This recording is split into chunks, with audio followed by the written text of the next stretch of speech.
Okay, we are live. So for those listening at home, welcome to the Live from the Sword Coast podcast. My name is Kevin Madison, and this is entry 15 in the RPG A Day event for 2017. This is the first time you're joining us. This event is a series of videos where every day for August of 2017, I'll be answering a different question relating to role-playing games or playing role-playing games, or how to prepare for them, or whatever, anything to do with role-playing games. Today's question is, which RPG do you enjoy adapting the most? Now, I'm recording this a little later in the day, so I actually have had the benefit, unlike most other days, I've had the benefit of hearing and reading a bunch of other people's responses on this. It's interesting because I think that I've got a very different perspective, I think, from the ones I've seen so far. And I think there's a lot of other gamers who share my perspective on this. It's just that it just so happens that a lot of the people that I have been kind of following or interacting with on this have had a different response. So the response that I've seen from a lot of folks is that they don't generally adapt games. We're living in a fortunate time when there are so many games available. If you want to play a specific way or a specific thing, you can just go and use that game. You can find the game that will suit you and then play that. And for a lot of things too, you got multiple versions of a certain approach. So like if you wanted to play Dungeons and Dragons, you have 5 editions, probably actually 6, 7 editions, I guess 8 technically editions that you can draw from. The number of editions that are actually named, plus OD&D, plus the Moldvay box set, plus the basic set, I'm counting up to 8. So if you want to play Star Wars, you've got a bunch of different versions. Wizards of the Coast published 3 different versions. Fantasy Flight has a version. West End Games had 2 versions. Plus there's tons of versions online as well too. If you want to play Star Trek, there's at least 3 versions of that. Am I correct in counting that right? 3, yeah. So, why on earth would you want to adapt a game? So for me, though, when I read that, I was like, oh my God, like I used to do this all the time. And in the last little while, just because of the crunch of time, like when I'm fortunate to have players who are available to play quite a bit too. So most of my gaming time now spent is prepping for and running games. But there was a time when I didn't have easy access to other players. This is a pre-internet era, or pre Google Hangouts or pre-Skype era, when most of my gaming activity was spent prepping for games because I just did not have a chance to run as often as I would like to. And in that time, I used to adapt the hell out of games, right? And even like when we were younger, I think I mentioned before, my first, I got into role-playing in 1983 with the red box, the second edition of basic D&D. And the Moldvay version, the Mensert version. So with that first one, that was D&D, and you played sort of, we didn't tend to really, do a lot of crazy stuff with it. I mean, I was quite young when I got it, but we sort of played the game as was, written in the box. But my second role-playing game was Champions. And Champions uses, if you're not familiar with Champions, it is a superhero role-playing game that uses a point-buy system to create your heroes. And the game is was designed from the ground up to be a superhero role-playing game. And by that I mean it's designed to incorporate all sorts of crazy wahoo ideas that are present in comics, gods and people in powered armor and mutants and people who are exposed to weird chemicals and get powers, people who, just are really well-trained and become superheroes. All of those concepts have to fit within the rule set. And what that effectively means is you can build kind of anything with that rule set. So that was my first game. And then when I played the first edition of Champions for quite a bit. And then I didn't get into second, but third edition I got into. It's partly because, primarily because of this amazing cover that George Perez did on it. And that game came with a much bigger skew towards playing anything you want, using those rule set to run any kind of game you want. And GURPS was out at the time too. The Steve Jackson published generic universal role-playing system, but I was a latecomer to GURPS. I had picked up some books, but it didn't quite click for me. I found it, it's a great system for running very specific things, but you have to really work the system to simulate certain genre conventions, because at default it plays quite lethally, whereas the hero system plays quite cinematically at a default. So I mention these things only because from early in my gaming career, I was used to using rules to sort of do what I want with them, because I was into these universal games. That's sort of what I got used to. And that carried over to a lot of our other games. So we ran and played Shadowrun back from first edition. I remember when the first edition came out, and I was talking to a friend about it recently, seeing because it was very much a creature of its time. It had this amazing Jeff Lovenstein art, I believe, on the inside. And one of the characters you could play was this character who was a burned out mage. It was a character who was a mage at one point and just got, ground down by society and got a whole bunch of cybernetics in him, and then effectively became unplayable as a mage. And that was a default archetype you could pick in the game. And I only use that as an example of just how wacky the game was. Like the game was nuts, but it was it had modern technology with magic, and there wasn't a lot of other games that did that at the time. For us, though, we didn't like decking. Like, we hated the hacking and stuff like that. So one of our first hacks was, which is now called hacks, but we just converted. We just call them conversions, I guess. We converted the rules over so we could run it in a kind of like 20s gangster style thing. There's no high technology. We have to know like rigging stuff. No vehicles we need to track. There's no deckers we need to track. It's just magic and guns and social stuff. So that was an early one, an example of what we used to do. Now for me, over the years, I love adapting whatever game whatever game system I happen to really be playing and enjoying at the time. And that used to be with D&D as well too. So when D&D second edition, when we played that, we used to use those rules and then just kludge on whatever kind of other thing we wanted to do. If I wanted to bring the characters to modern day, we would just come up with rules for modern day stuff, or for what guns and vehicles and whatnot, and just go with it. As we got older as well too, and as I got more into universal systems, the more I got used to just adapting. GURPS was my go-to game up until the release of I think 4th edition D&D. GURPS used to be my go-to game. When I burned out on 3rd edition D&D and 3.5, I went to that. 3rd edition 3.5 was something that really did diminish that desire in me, because there was so much in the way of mechanics that was happening behind the scenes in that game system, and you had to really track that to keep the game balanced properly.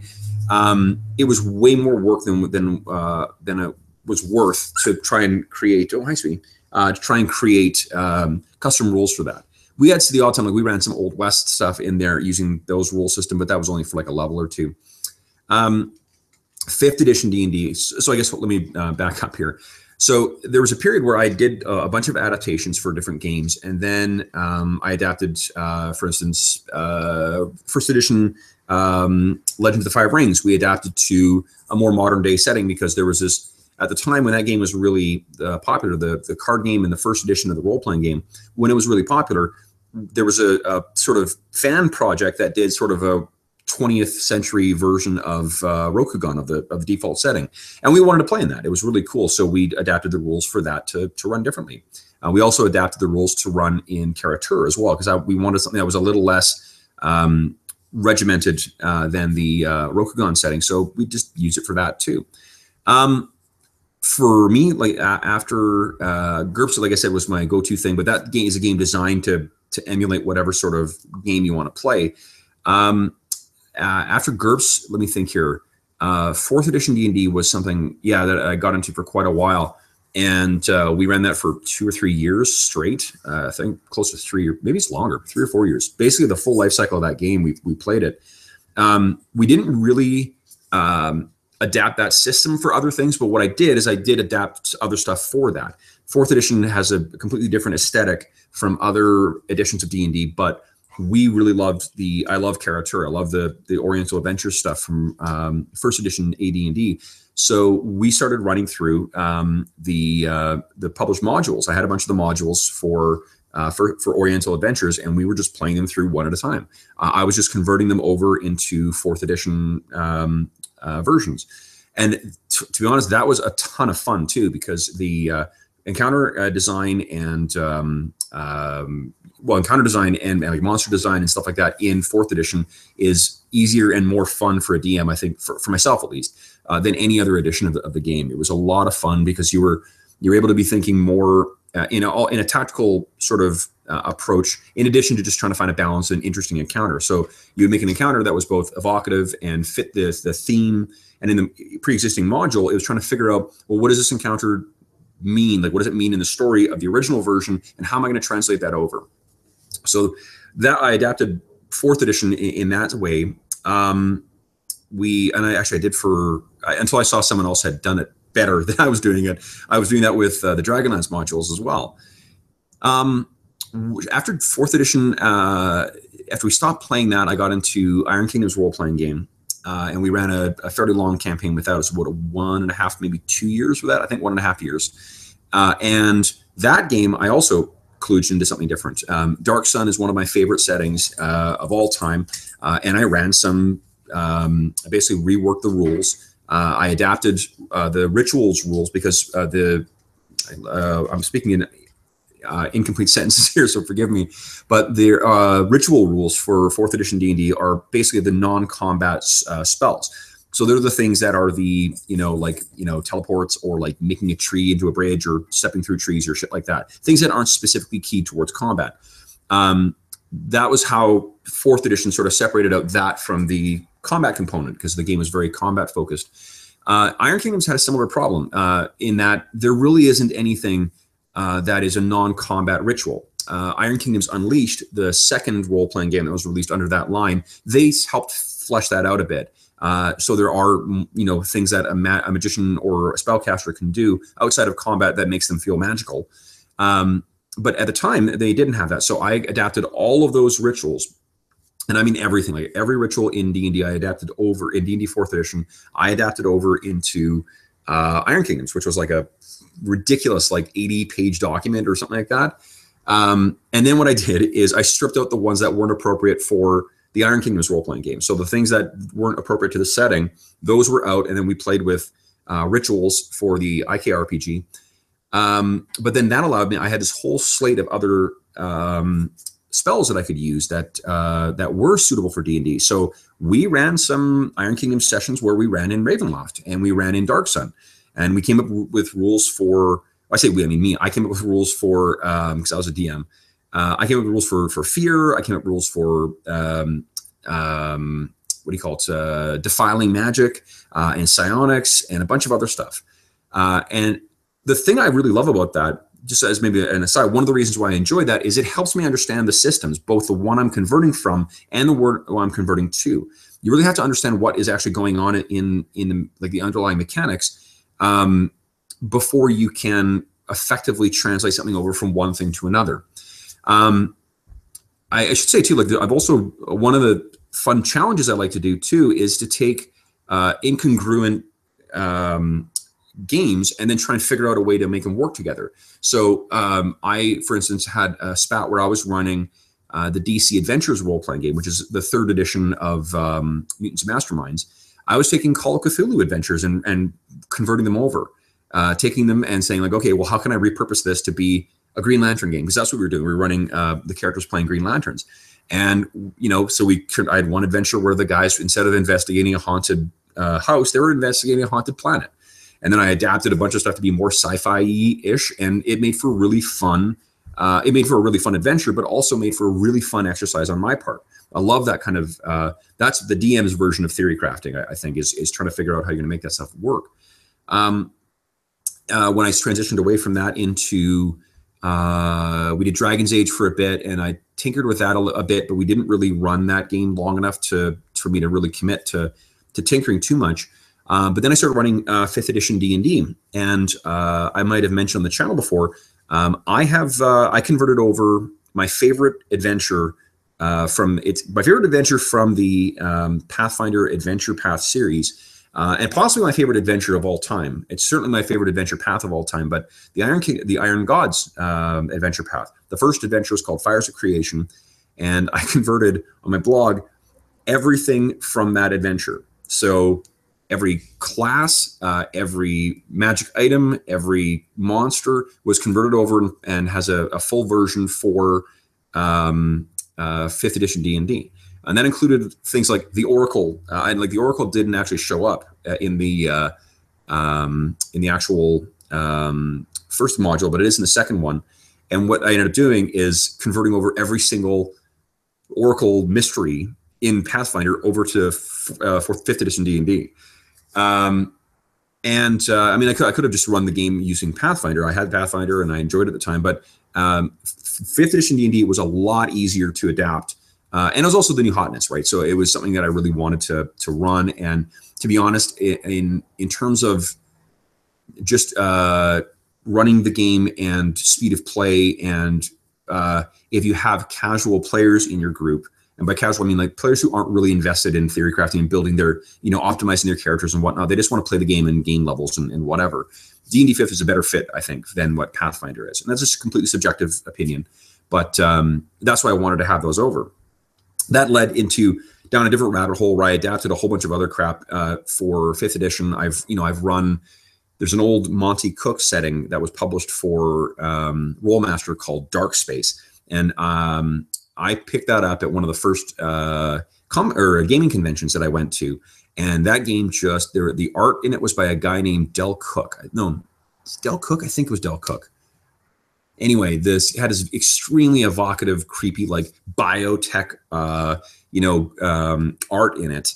And Monty Cook had wrote it. And it wasn't, to be honest, like looking back in retrospect, it's a kernel of an idea for a campaign setting. But for us at the time, the ideas in it were more than enough to capture our imagination. So me and a couple other friends that's been one of the settings that we should say that we love going back to, but not using Rollmaster, because I don't think we ever really fully understood how to actually play Rollmaster. So I adapted that as well too. I adapted that to 5th edition D&D, and we ran a couple sessions using that. I adapted a weird kludged together version of Spelljammer that was, part the original Spelljammer, part the Dungeon Magazine Spelljammer that came out in the 2000s, and then part a bunch of other like planetary romance crap that I just threw in. And I've run a Old West thing using 5th edition. For right now, the game that I enjoy using the most for adapting stuff, I should actually say I've run Dark Space using 4th edition as well too. I used a version of that and adapted a 4th edition adventure to fit the setting and the milieu of Dark Space. But right now, I guess the game that I've been using as the sort of default go-to for easy conversions has been 5th edition D&D.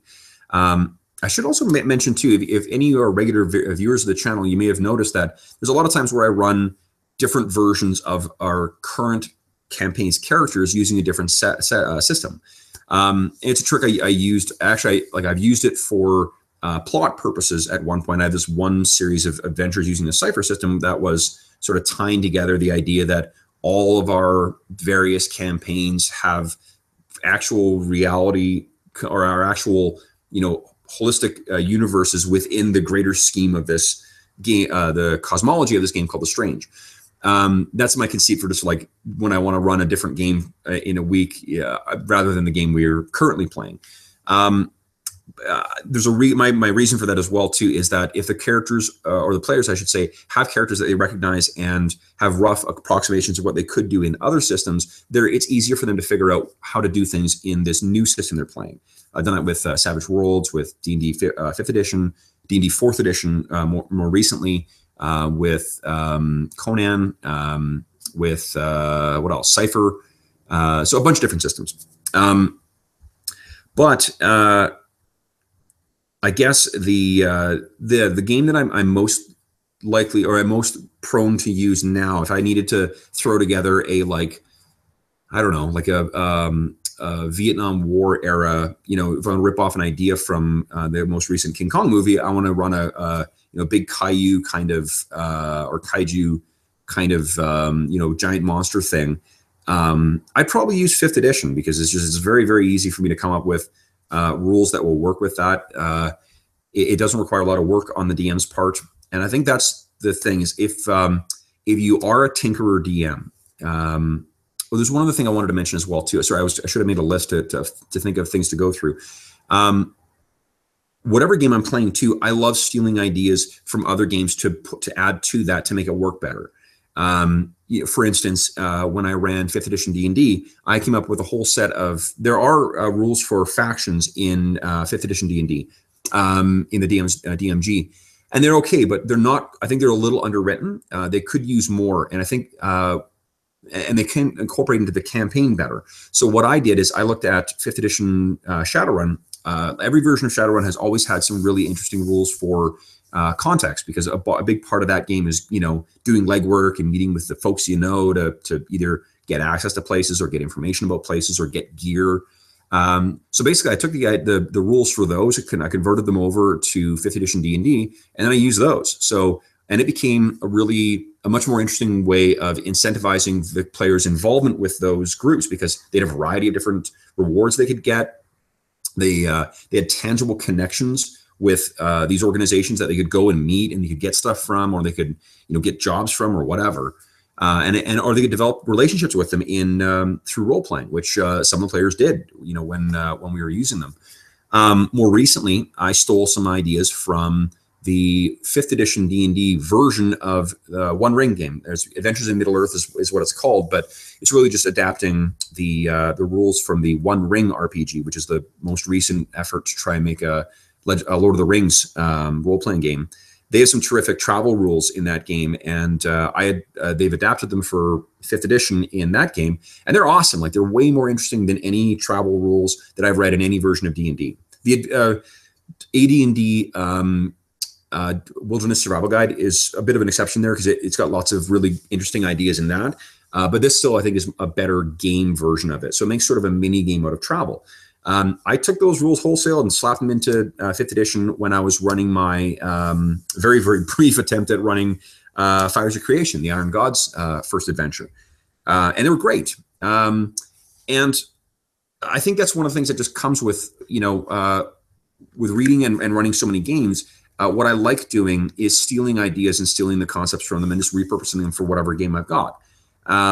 Because that, to me, the Franken game that I come up with at the end of it is, to me, hopefully a more interesting game than just whatever whatever the default game is written. Now, I realize that that's heresy to some folks. There is a school of thought out there that says you should run the game fully as the game is written by the designer, especially with more newly created indie games that have these very complex sub mechanics and shit. It's a very I don't know. It seems to be a fairly popular idea on some of the Google Plus threads that I've or communities that I follow. That you should do it that way, and then only change it once you've got the consent of everyone. And I think that's bunk. Like, I mean, if the dungeon master, I still stand by the old adage that my job as a dungeon master is to make sure everyone's having fun. And that's really the be all and end all of my game. And if that means making a intelligible, mechanic system, I guess, that the players can interpret and interact with, like Pathfinder. Pathfinder is something that you have to run very, very close to the way the game is written, or else if you have a player who is making very, very conscious design decisions based on how they expect the game to run, you'll invalidate those options and it will make the game not fun for them. So, which is why I don't run a lot of Pathfinder, to be honest. If I want to run a loosey-goosey version of Pathfinder, I'll just grab D&D, D&D 5th edition, and adapt stuff into that because it's easy to do. So I guess my thought is in answer to this question, to sort of circle back through that rambling mass, is that the game that I enjoy adapting the most is often whatever I'm playing right now, and usually what I've come to recognize over the last little while is that the games that are the most easily adaptable are the ones that are the easiest to come up with stuff on the fly, are the ones that I enjoy running the most anyway. So Star Wars Edge of the Empire is extremely easy to improvise and extremely easy to convert stuff into. 5th edition D&D is likewise. 4th edition D&D I found was likewise easy. The Iron Kingdoms RPG was likewise quite good like that. GURPS is pretty good like that, but the net result, the main difference with GURPS is that you will end up with a very different playing. You have to really be cognizant that the mechanics in that game are not cinematic at default, so you will end up with a very different result. But I mean, we converted over a bunch of our Eberron characters from fourth edition D&D into that, and we played that for a while, not quite a while, but a while. So yeah, so in terms of, I guess, a broader answer to what I enjoy adapting games that I can wrap my head around and are easily intelligible. I don't like, for instance, Blades in the Dark is a game that I really, really enjoy. I'm not on board with the quick hacks that seem to be springing up about that game. It's awesome that it is, and I don't mean to deter that kind of stuff. There's a hack of it called Copperhead County that looks so awesome. I'm a big fan of Breaking Bad and Justified, and geez, I'm watching Ozarks right now, and those games make me want to play a kind of backwoods crime game, and that's what Copperhead County is. It's this really cool hack of Blades in the Dark that allows you to play that way. The thing is that I don't feel that I understand the system and I understand the subsystems in that well enough to dive in and create my own playbooks and stuff like that for it. Whereas I wouldn't hesitate to, you give me an hour, I can probably prep a Vietnam era, giant monster game for D&D 5th. Or we can talk through and figure out what, how we adapt the characters that you may have in mind for it. So, so I guess that's it. That's my answer. Is what a game do I enjoy adapting most is the one that I know the best, which is actually kind of a crappy answer. Because it's just really very, very subjective. So it's not really giving a guide point. The reason, I guess maybe here, let me put some meat on that answer then. The reason I feel that 5th edition D&D, that I feel that 4th edition D&D, is that the bare mechanics of it, what it boils down to, is very easy for me to wrap my head around, and is very easy to scale the appropriate difficulties for my players. And that I mean in terms of difficulty for skill checks, difficulty for the combat challenges they're facing, difficult for the non-combat stuff, for how to introduce elements to the game that are not in the game presently without breaking the game overall. Knowing that a bazooka that is introduced to 3rd level or 5th level characters in D&D better not do more than what a fireball does, because otherwise it's going to invalidate one of the other players' choices and it's going to overshadow them. That's just a thing off the top of my head, but anyway, as you can tell, I really enjoy adapting games. I love thinking that way. And if you've been watching the video series, you'll see one of those in evidence when I mentioned the Conan or Modiphius published version of Dark Sun as my sort of wish list game that I wanted to be published. I can't help but read a game and start thinking about what other things I might do with it, particularly if it's a new, interesting game. And actually, a more recent version of that is the Ubiquity system. I picked up the Ubiquity version of Space 1889, which I've always loved for years. Back when the GDW version came out, we ran that a few times. I was too young, to be honest, to run it. I felt that my lack of knowledge about the politics and about the different countries and stuff like that was not doing a good service to the world. So we only ran that for a very short period, and we went back to something where I could just make shit up. And I guess I could have done that at the time anyway. But in any event, picked up a new version of it, and it just clicked with me. The idea of like, oh God, like I can use any dice. If you're not familiar with the Ubiquity system, it doesn't matter what kind of dice you use. It's only evens or odds. Like it's one or two. You could use coins and flip a bunch of them to determine it. And that's what you do. You put dice pools together, and then you pick evens and odds. You roll dice and you look for those, and that tells you how many successes you have. I took that idea and then I expanded on it a little bit to add an idea of good results and bad results, like quality of success as well, akin to what's in the Star Wars game. But I did that to put together a custom Dark Sun game because I wanted to see if I could kludge together some of the ideas I've seen in other games to create my own sort of what I saw when I thought of Dark Sun. So yeah, I mean, really, any game that I'm picking up, my first thought is, what can I use this for other games or for other settings or whatever.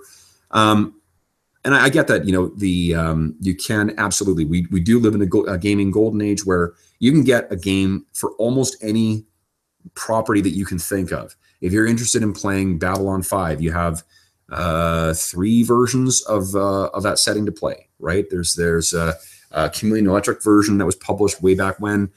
There's a 2 versions of the Mongoose game, and then there's also there's D21. There's a Traveler version. But if you just want to just run something, particularly with, you don't want to have players learn a new set of rules as well as a new setting, that's where the adapting comes in. It's one less bridge you've got to cross. And yeah, there's a degree of like, well, you know, there's another game that is optimized to do that. But I guess that's an assumption that I just vehemently disagree with, or fundamentally disagree with. I don't vehemently disagree with it.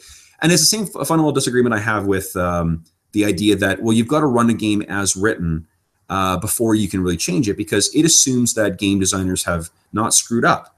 And all due respect to some very, very great outliers in the games that are, you know, have been play tested the hell out of and have been fine-toothed, you know, or like finally honed down to be exactly the game they want to be. And I use Blades as an example of this. Blades is a perfect niche game. It is exactly what it intends to do.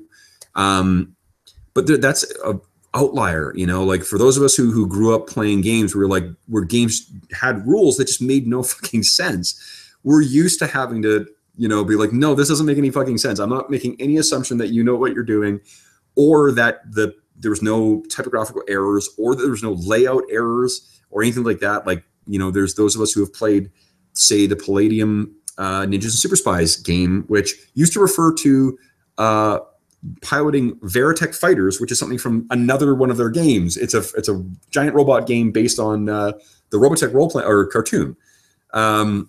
We assume that, you know, like they're not perfect, they're not infallible, there's going to be fuck ups. So I guess that's another reason why I just feel that I disagree with the concept you have to run a game the way it's written, and I disagree with the idea that games that are put out for a specific genre are optimized for that genre.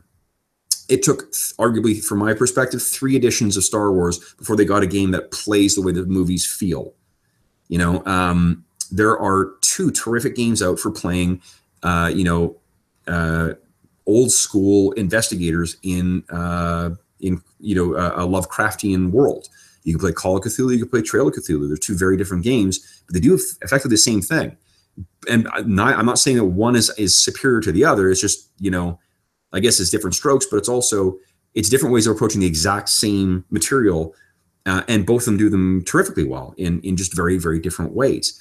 So to say that, well, there's already an optimized game out there, and I guess one other example is the Saga edition of Star Wars. The Saga edition of Star Wars is a really interesting and great game, great production values, terrific resources for running other editions of Star Wars, but the rules do not play the way that the movies feel. You know, it plays like a D20 game. The SAG edition is the closest that gets to it, but it still plays very level based and whatever. It just doesn't play the way Star Wars feels, which the Fantasy Flight game does. So anyway, I'm going to get lost in a tear here. So that's my very, very long and rambling answer for that answer. Which RPG do you enjoy adapting the most? Tomorrow is probably going to be a short answer based on my answer from this one. Which RPG do you enjoy using as is? Yeah, I don't know. I'm gonna have to think about that, because I can't think of a game that I run specifically as is. But I'll deal with that question tomorrow. So anyway, if you have any comments, questions, or concerns about what I've had to say, if you think I'm totally off base with my assessment of adapting games or whatnot, please feel free to leave a comment below, and I will be sure to get back to you. Otherwise, thanks so much for watching. I hope the RPG a day exercise is treating you all well, and I will see you again tomorrow.